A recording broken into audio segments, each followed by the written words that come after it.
In this episode of the How to Get on Reality TV podcast, we teach you guys how to tell a good story in your casting video.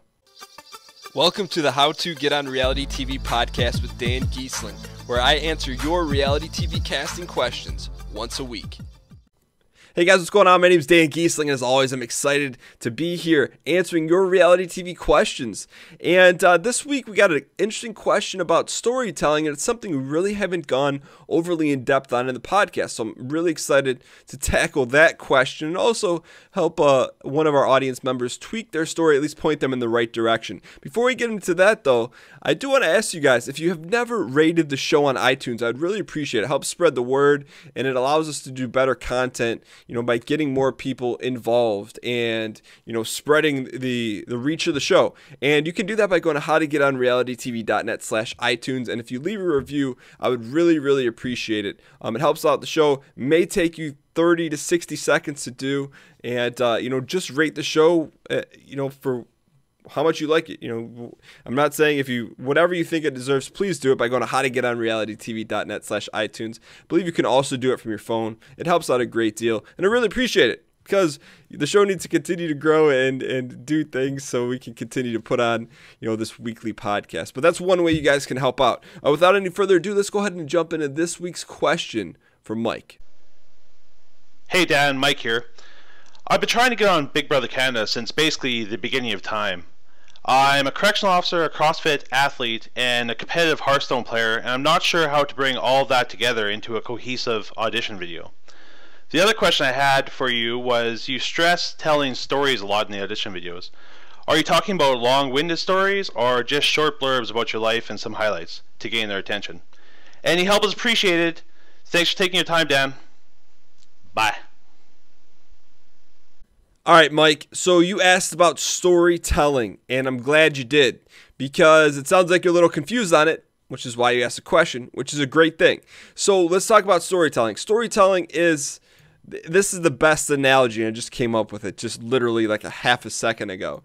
If your casting story, if, what you're going to talk about, your structure, your Chiron, if that is essentially the bones of your reality TV casting story, I know I'm using story, but your persona, your character, then stories are the lifeblood. They're the organs, they're everything else that matters. Hey, there's a little biology for you. But anyways, so when it comes down to storytelling, you've got it. That's the best way you can get your point across. So instead of saying I'm competitive, and you guys have heard me say this time and time again, instead of saying I'm competitive, you tell a story that demonstrates that. But one thing we've never talked about is, how do you actually tell that story? So I want to give you guys a few tips on how to tell a good story in casting. So the first thing you have to understand is, with every story, there has to be a goal. You can't just wing it, and you can't just ramble on and on. At least most of us can't. So for every story, there's got to be a goal. And what is the goal in particular in casting?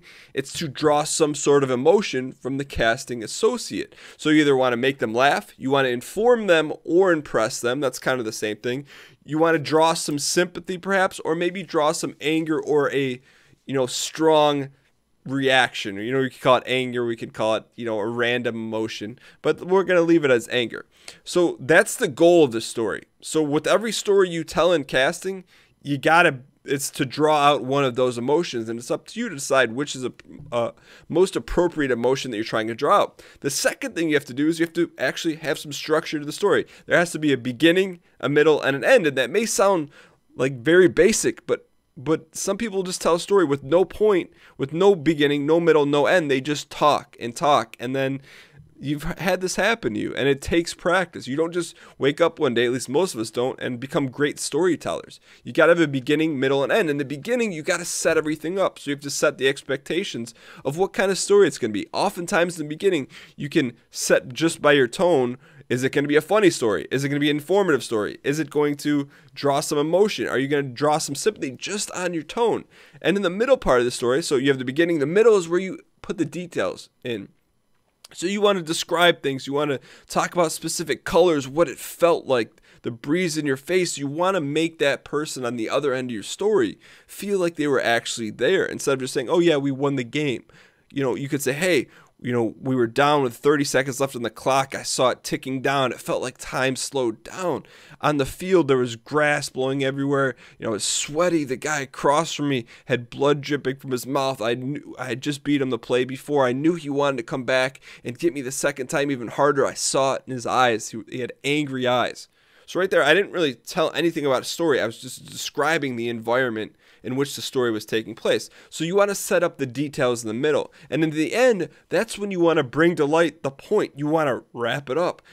At the end, you want the closer or the kicker. So if it's a funny story, hey, I ended up whatever, kicking a guy in the junk. I don't know, whatever happened, but you want to I don't know where that came from, but you want to wrap it up. You want to have the point come to fruition. You don't want to ramble on and on and on. So you have beginning, middle, and end. In the beginning, you set up. In the middle, you paint the picture with details. And the end, you have the closer or the kicker to wrap things up. And by the time you're done telling the story, that emotion or that goal of that story should have happened.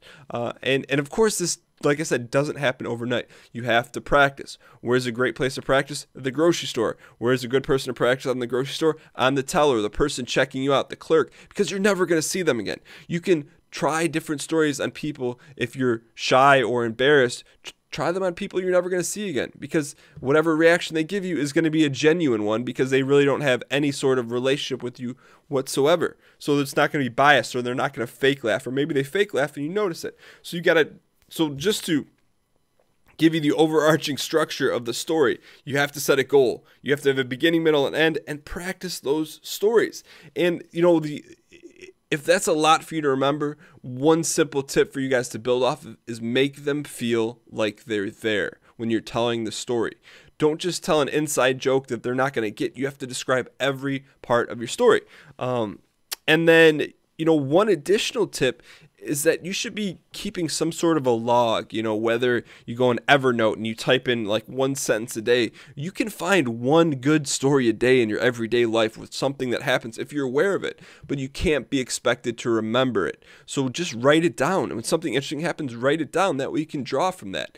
And bottom line, if you're talking about something in your casting video and you can't find a story to match it, then it's probably not that interesting. You got to be able to find stories to match them up to things, which bring us, to your specific story, Mike. And I just wanted to touch on this very, very quickly. Okay, so here's what you said to me. You said you work in a jail, so I'm going to say you're a corrections officer. So you work in a jail, you're CrossFit, and you're a competitive video game player. You said you're a professional Hearthstone player. So really simple. Here's your Chiron. You're a correctional officer by day, and at night you're a professional gamer. There's a lot of stories you can tell about those two things. I just gave you your Chiron. That's really easy. When you're on reality TV, it's going to say correctional officer, or it's going to say correctional officer / pro gamer. That's really unique. There's probably not a lot of other people like that. And so I say this because you're sitting on a potential gold mine. You have a really unique story.